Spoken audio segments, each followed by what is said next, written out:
गुरुमुखो, दुनिया में प्रत्येक मनुष्य अपने ख्यालों के अनुसार किसी न किसी काम धंधे या व्यवहार में अवश्य लगा हुआ है। इससे खाली तो कोई भी नहीं है। जैसे जैसे जिसके विचार हैं, जैसी जिसकी बुद्धि और समझ है, जैसी अक्ल और जैसा दिमाग है, उसी के अनुसार वह अपने हित या लाभ का काम करने में दिन रात लगा हुआ है और दिलो जान से व्यस्त है। अब दुनिया में काम धंधे दो प्रकार के होते हैं। एक तो शरीर और नफस का धंधा, अर्थात शरीर का फायदा, शरीर की इज्जत, शरीर का दर्जा और शरीर का सुख और शरीर के रिश्ते नाते संबंध आदि, तथा नफसानी ख्याल और नफसानी ख्वाहिशें। इन बातों से जिन कामों का संबंध है वे सब जिस्मानी और नफसानी धंधे कहलाते हैं। दूसरा रूहानी काम है, अर्थात रूह की तरक्की, रूह की भलाई और बेहतरी, रूह की आज़ादी, रूह की खुशी और रूह के सुख का ख्याल रखना, ये रूहानी काम है। अब कुछ इंसान तो रात दिन शरीर और नफस के ही धंधे में लगे हुए, तथा कुछ नेक ख्याल रखने वाले मालिक के बंदे ऐसे भी होते हैं जो रूह की भलाई और तरक्की की तरफ ध्यान देते हैं। संतों का विचार है कि यह इंसानी जिंदगी इसलिए नहीं कि सारी की सारी जिंदगी शरीर और नफस के धंधों में ही खर्च कर दी जाए और रूह की भलाई या तरक्की की तरफ कुछ भी ध्यान न दिया जाए। यह तो जिंदगी की सही कीमत और उसका सही इस्तेमाल नहीं है। इंसानी जिंदगी में दुनियावी काम काज और जिस्मानी ज़रूरतों को पूरा करना भी ज़रूरी है, मगर उसके साथ साथ ही रूह के नफ़े नुकसान का ख्याल रखना इससे बढ़कर सख्त ज़रूरी है। क्योंकि अगर जिस्म और नफस के धंधों में ही यह ज़िंदगी ख़त्म कर दी गई तो फिर रूह का क्या बना। इन जिस्मानी और नफसानी धंधों से तो रूह को कोई फ़ायदा नहीं पहुंचा। वह तो उसी प्रकार दुखी और अशांत बनी रहेगी। फिर ऐसी सब कार्रवाई से हासिल भी क्या हुआ। सोचना तो यही है कि ऐसा काम किया जाए जिससे रूह को फ़ायदा पहुँचे, अर्थात जिससे रूह दुख बंधन और कैद की हालत से निकलकर आज़ाद और सुख रूह बन जाए। यह असल में इंसान का अपना काम है। मिसाल के तौर पर जिस तरह एक शरीर को स्वस्थ, बलवान और सही हालत में रखने के लिए यह ज़रूरी हो जाता है कि उसे वक्त पर मुनासिब और सही राह दी जाए। अगर वक्त पर शरीर को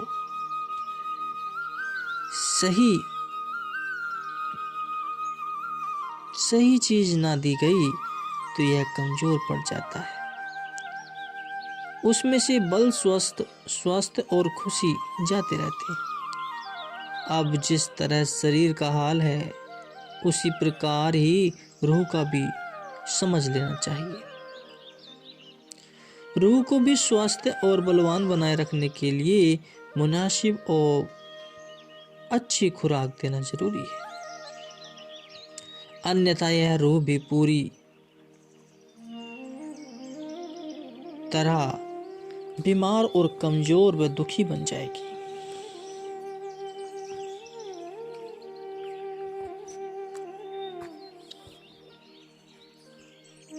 वह रूहानी ख्यालों का होना और मालिक की याद है। मालिक की याद होने से रूह में शक्ति और जागृति पैदा होगी और वह दुनियावी तकलीफों का मुकाबला करने के लिए ताकतवर बनी रहेगी।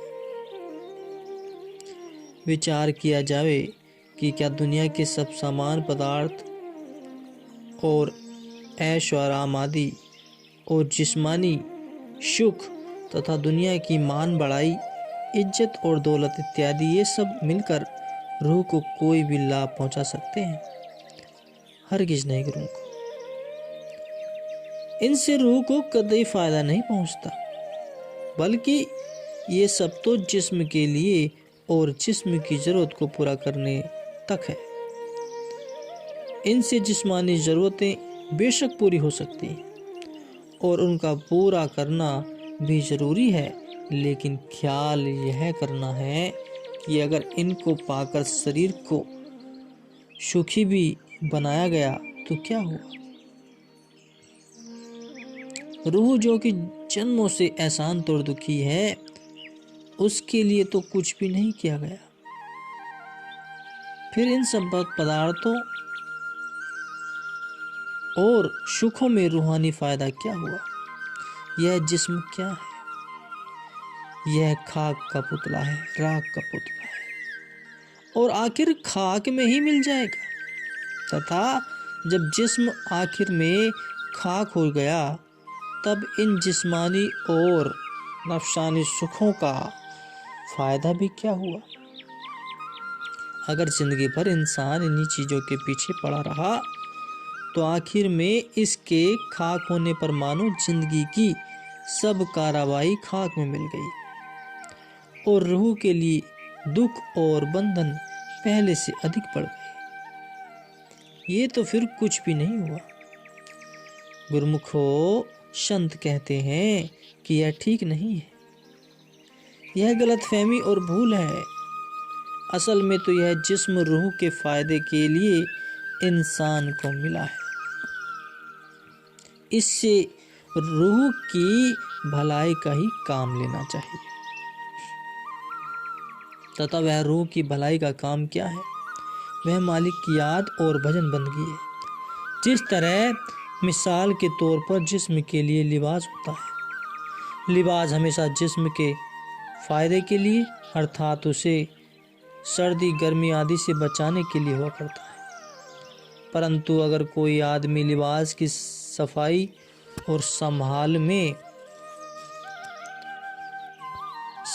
ही लगा रहे, किंतु उस लिबास से जिस्म को ढांपने का काम न ले, तो फिर यह कौन सी अक्लमंदी की बात हुई? अर्थात यदि सर्दी गर्मी में वह नंगा फिरता रहे और लिबास को संभाल कर रखता रहे, तो क्या यह ठीक होगा? नहीं गुरुमुख, लिबास तो जिस्म को फायदा पहुंचाने के लिए है।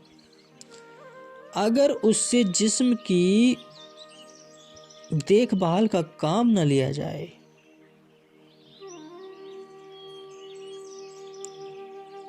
देखभाल का काम लिया जाए, तब तो ठीक है, अन्यथा फिर उसका कोई फायदा नहीं।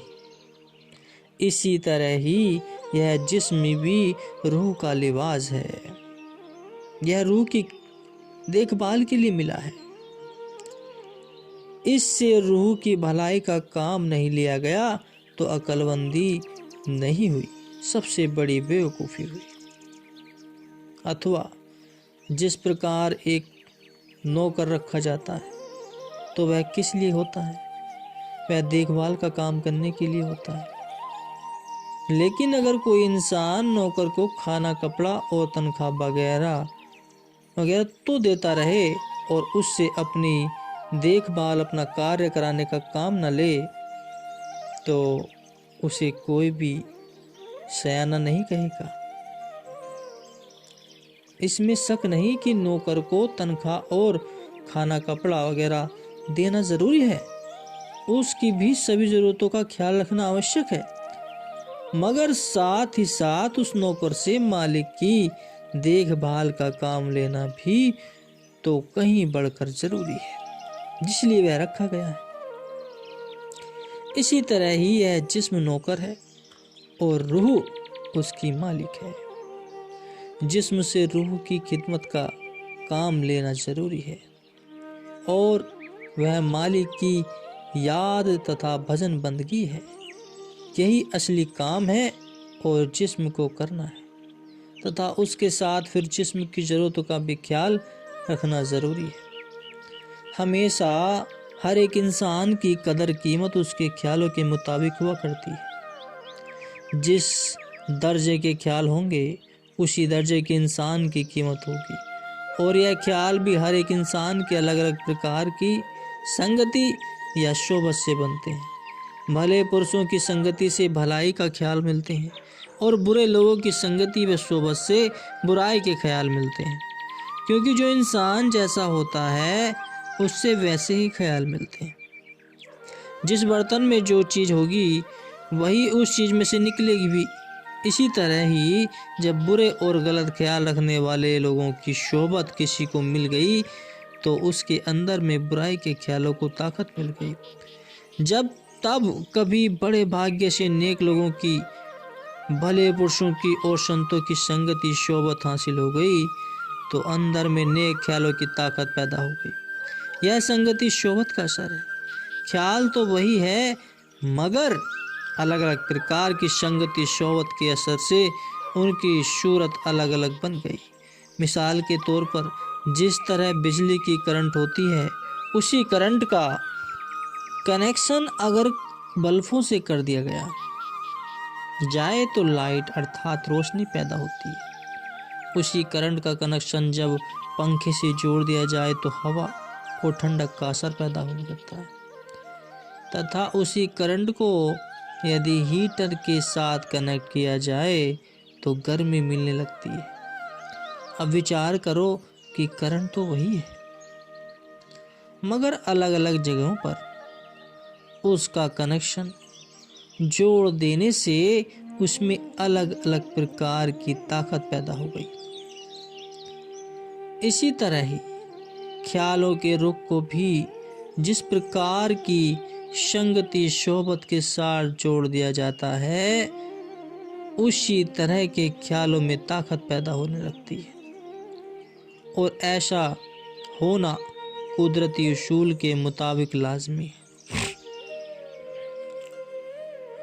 गुरुमुखो, बस यही अच्छी और बुरी संगति सोबत का असर है। इसलिए जैसा बनने की ख्वाहिश हो वैसी ही संगति में बैठना चाहिए ताकि ख्यालों को उसी तरह की तरक्की मिलती रहे और जिंदगी में उसी तरह का रंग और असर पैदा हो। नेकों की संगति से नेकी और बुरों की संगति से बुराई का पैदा होना कुदरती बात है। इसलिए संतों का कथन है, मानुष मानुष अंतरा, कोई हीरा कोई कंकर। अर्थात मनुष्य और मनुष्य में बड़ा अंतर है। एक प्रकार के वे मनुष्य हैं जिसकी कीमत संतों ने हीरे मोतियों के बराबर कही है तथा एक वे भी मनुष्य हैं जिनका दर्जा संतों ने कंकर के समान रख छोड़ा है। कारण क्या है कि पहली प्रकार के मनुष्य के ख्याल कुछ और है लेकिन दूसरी किस्म के मनुष्य के ख्याल कुछ और तरह के हैं। एक के ख्यालों का रुख नेकी और सच्चाई की तरफ है, उसका दिल मालिक की याद और भजन बंदगी में लगा हुआ है। लेकिन दूसरे इंसान के ख्याल बुराई, पाप और माया की तरफ झुकाव रखते हैं। एक के दिल में मालिक बस गया है और दूसरे के दिल में माया या दुनिया बस चुकी है। इसी अंतर को देखते हुए ही संतों ने एक की कीमत हीरे मोती के बराबर और दूसरे की कीमत कंकर के बराबर कही। हमेशा ख्यालों के मुताबिक ही इंसान दर्जा और कीमत को पाएगा। जिस तरह के ख्याल वैसी ही हाल और वैसे ही दर्जा उसकी कीमत होगी।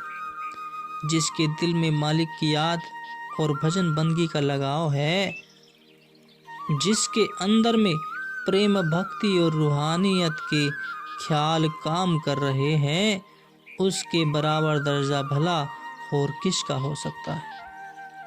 वह तो शहंशाहों का शहंशाह और बड़ों से भी बड़ा है।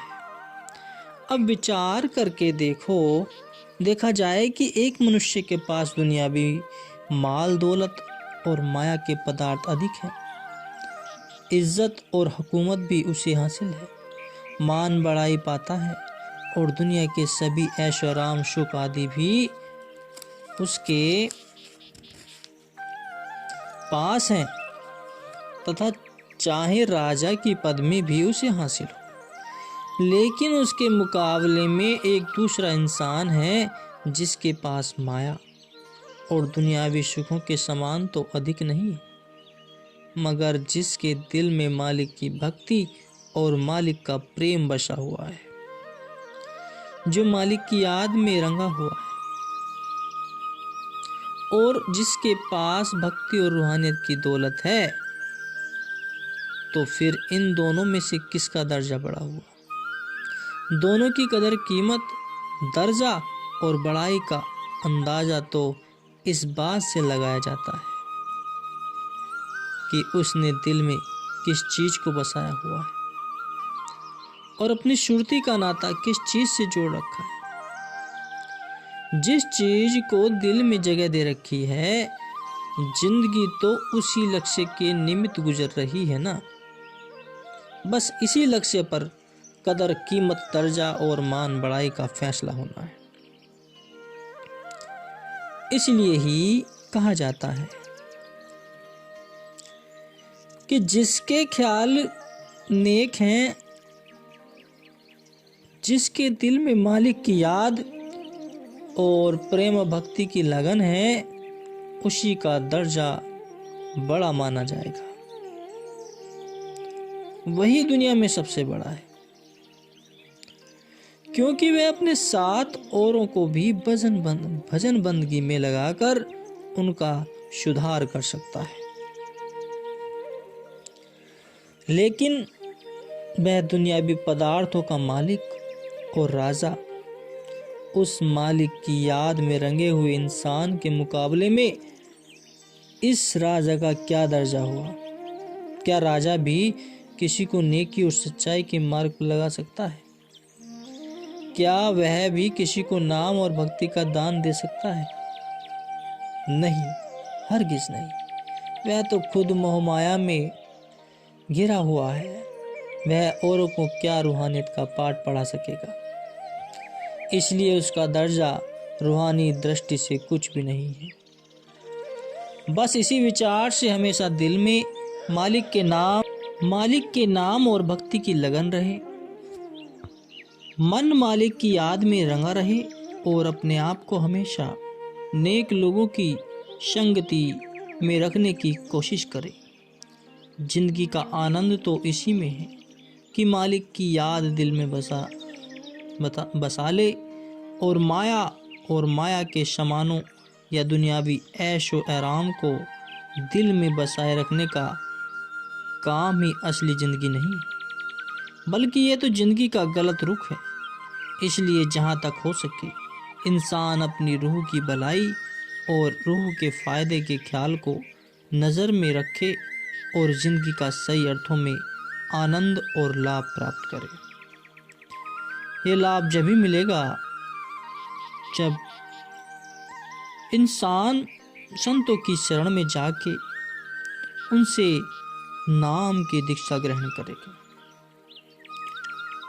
संतों के द्वारा ही इस ज्ञान की प्राप्ति हो सकती है। जो इंसान इस मोह माया को छोड़कर संत महापुरुषों की शरण में चले जाते हैं, उनका जीवन सफल हो जाता है। वे भक्ति में लीन होने लगते हैं। वे इस दुनियावी माया को त्याग कर अपने अध्यात्म को जागृत करते हैं और उस परम पिता को ध्यान में रखते हुए अपने जीवन का असली लक्ष्य प्राप्त कर लेते हैं। गुरुमुख।